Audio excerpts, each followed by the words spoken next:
Has anyone had any improvement from taking magnesium? I know we've talked about this previously, but if so, what form of it are you taking? I would be so happy to find something to help with my muscle pain. So Michelle says, it don't help me with any pain, including leg cramps. And Jennifer said, I take malate or malate and malate. Yeah, magnesium malate. Okay. If I'm consistent with it, it takes a few weeks, but I notice an improvement. So why would someone want to take magnesium? What's it going to do?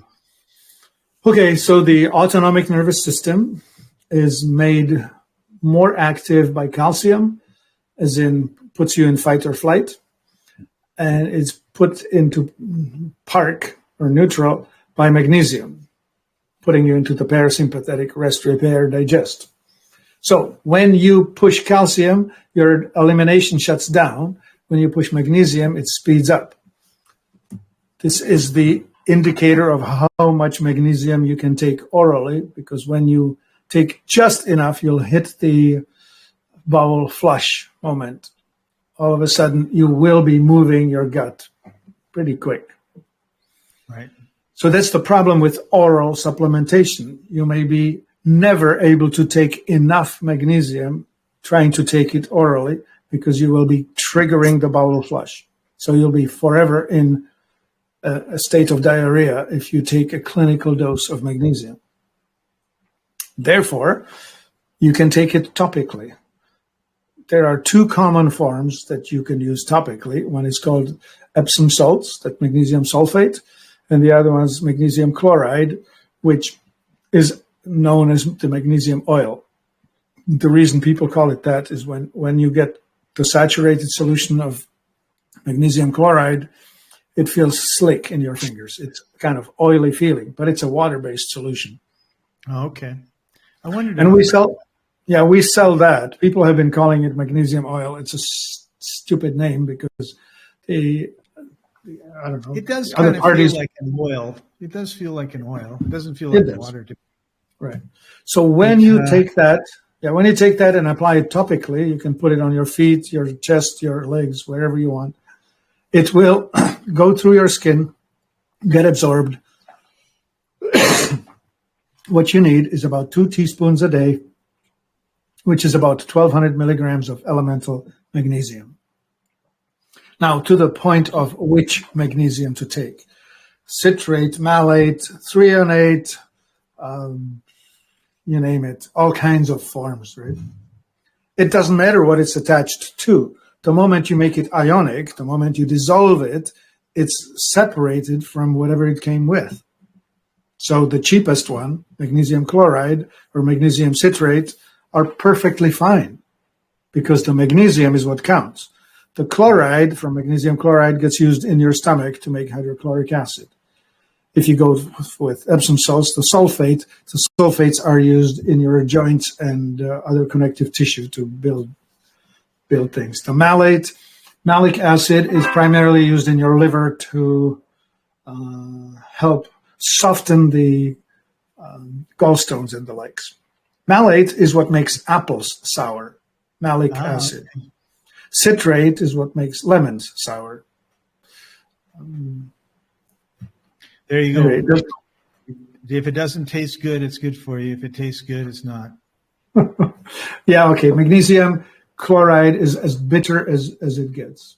Taking it orally is you put a little bit of that on your tongue, and it's like, oh, that's not very good. It's really bitter. Really like the Epsom salts, to be honest. I mean, to have a nice warm bath or hot bath with the Epsom salts in it, or what were those salts that are pink that you I don't know if you still Himalayan salt? No, that's different. But Dead Sea salt is pretty good because that's 30% magnesium. So soaking with Dead Sea salt is very healing, very healthful. Which is why they have all those spa places around the Dead Sea, right? People get in there. It's supposed to make them feel better. It's such a bad name, Dead Sea. They call it dead because there are no fish in it.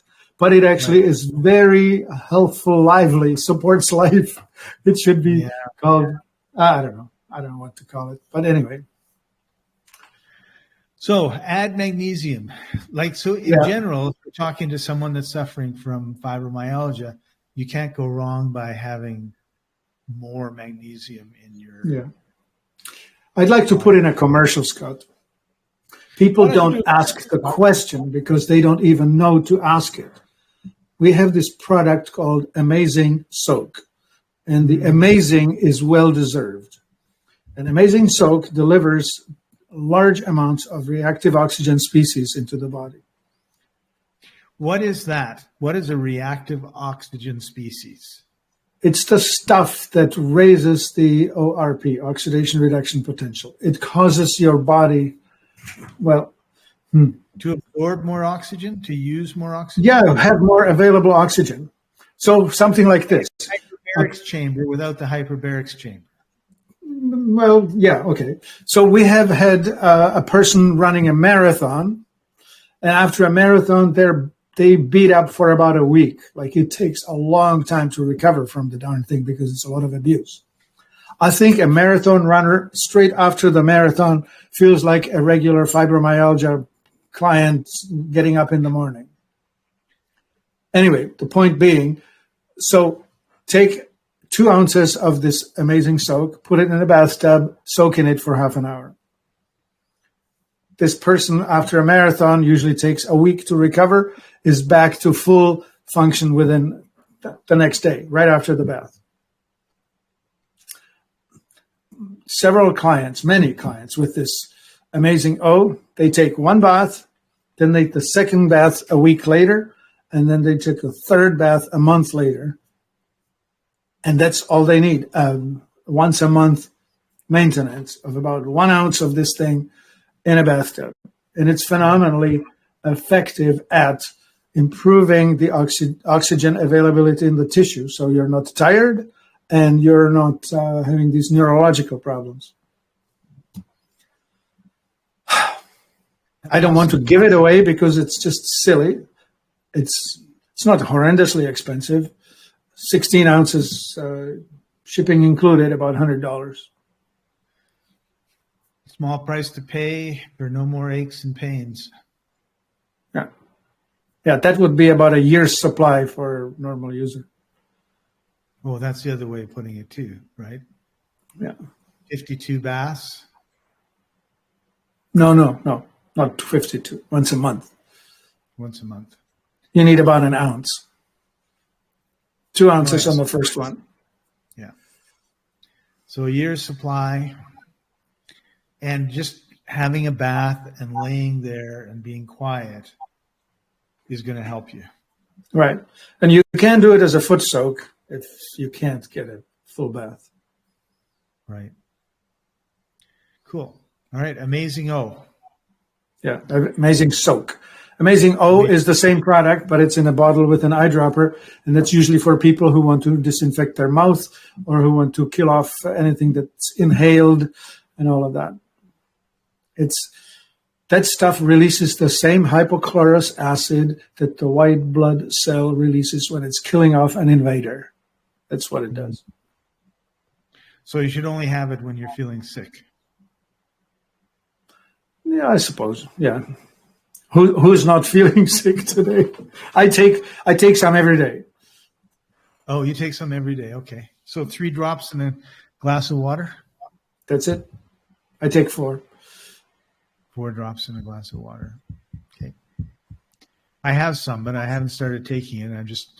I've smelt it, and it's just like, oh. Yeah, it smells like a public pool.